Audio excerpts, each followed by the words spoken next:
Reverend Canon Dr. Duncan Zimugumya or Commissioner w'ebyemizano o Ministry y'Obwegyese na John Kinjeminyeto eyeverwe ekyabatuire amashomero kyaretera bingi baza omumize emibi na munonga bonke Minyeto.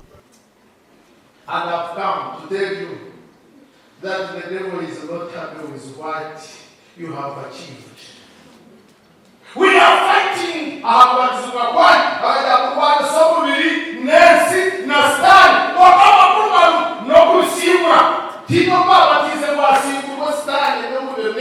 ebi n'ebindi yabigamba ku mugumu gw'okwongera kwehanangiriza eminyeto okwihamisho abyensi bakore ebyo birayongere okubombeka.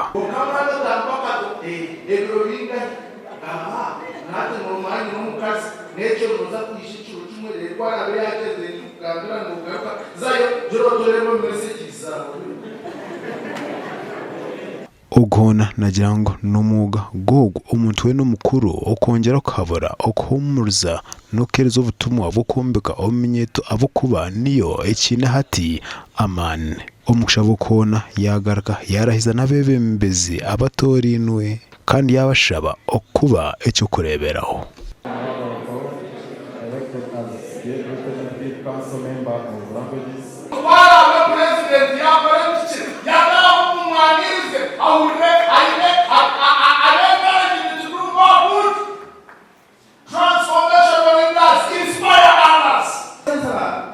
For this season, we have been in elections for student leadership, and we have successfully come out of that process.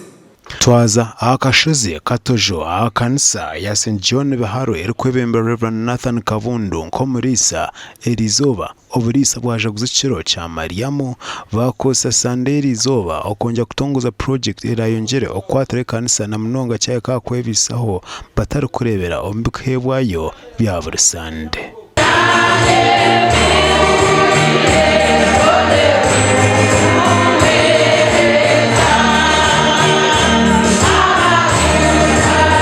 Ekanisa nenda kwombeka amaduka abranana agarayongere okutahiza ekanisa kandi omukushaba kwerizoba abakazi batano batahibwa omukigombe kya Mothers Union bitu kucyayeka kwegisa ebigambo byayitorera akora ebyentunguka.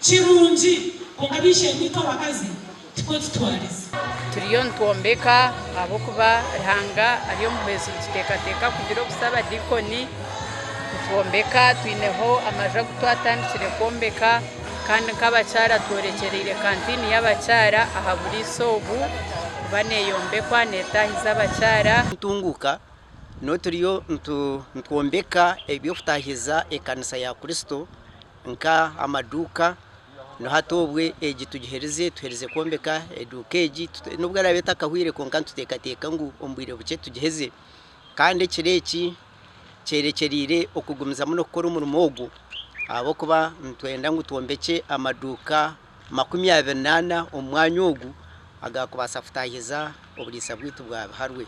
Ezindi project eziri omakanisa hanga hari nazo yazigambaho. Hariho kanisa etine cyeri kurumbuna kobu abamwe nubombeka amakanisa abandi nubabyare bibira abandi hariho n'abatandikire ku hinga umwani n'abandi n'abarisa 20 ayitagira umwanya wo gutwasiga amakanisa 15 gariyo nigongera kuzindikira Mariamu Sente ezirarugemo nizo kongera kutebwa ahabombeka. Abo TV West ndi Senyomo Gideon na Eri Akiza.